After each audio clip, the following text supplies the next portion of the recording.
Bismillahirrahmanirrahim. Assalamualaikum warahmatullahi wabarakatuh. Perkenalkan, nama saya Evi Sundari.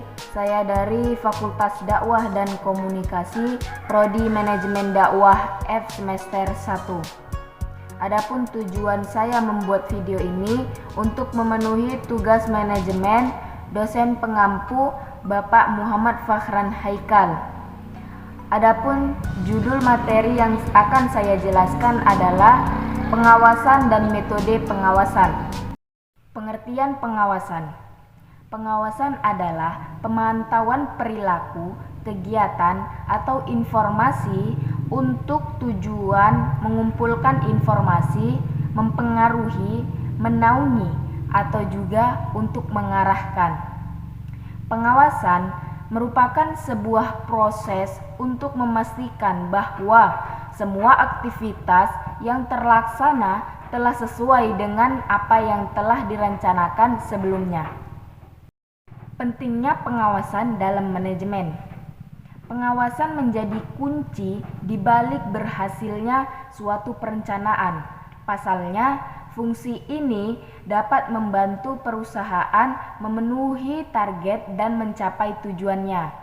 Pada dasarnya, pengawasan ini dibuat agar sebisa mungkin tindakan penyelewengan dan penyimpangan dalam organisasi bisa dihindari. Tujuan pengawasan.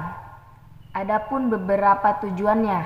Yang pertama, memberi jaminan ketetapan pelaksanaan tugas sesuai dengan rencana tersebut, memberikan kebijaksanaan dan memberikan perintah. Yang kedua, menjalankan koordinasi aktivitasi. Yang ketiga, mencegah pemborosan dan penyelewengan.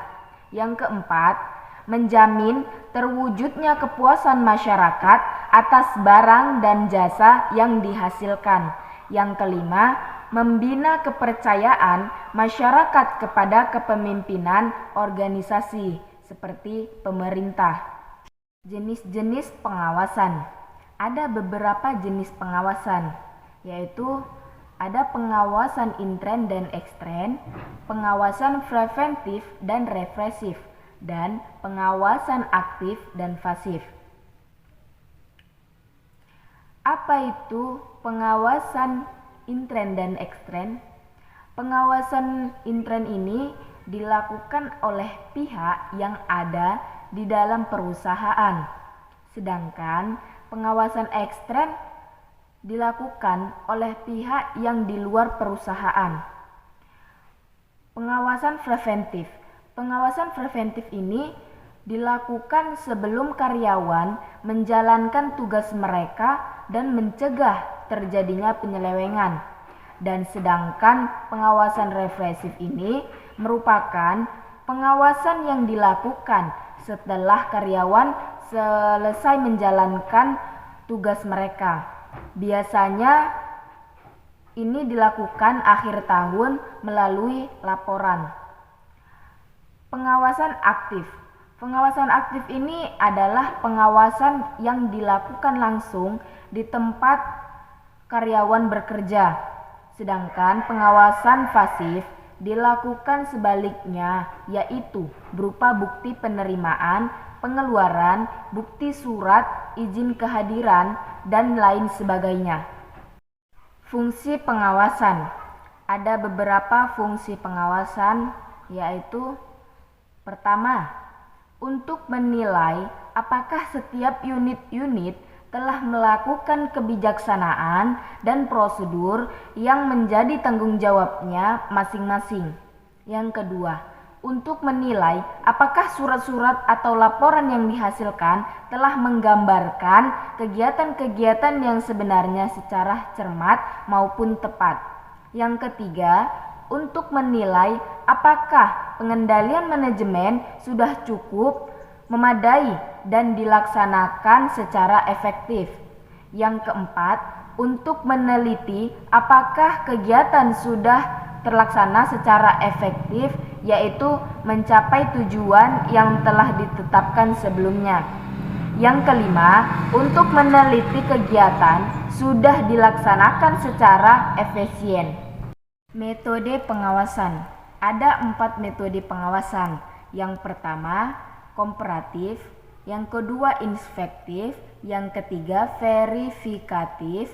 Dan yang keempat, investigatif. Komparatif.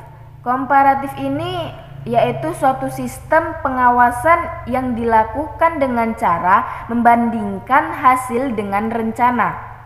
Sedangkan inspektif yaitu suatu sistem pemeriksaan setempat berguna untuk mengetahui secara langsung keadaan sebenarnya mengenai pelaksanaan suatu pekerjaan. Verifikasi. Verifikasi ini ialah sebuah sistem pengawasan secara pemeriksaan, biasanya menyangkut bidang keuangan dan material.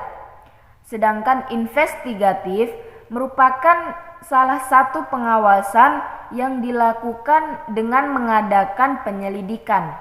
Sekian dari video saya. Semoga dari apa yang saya jelaskan tadi dapat berguna dan dapat dipahami.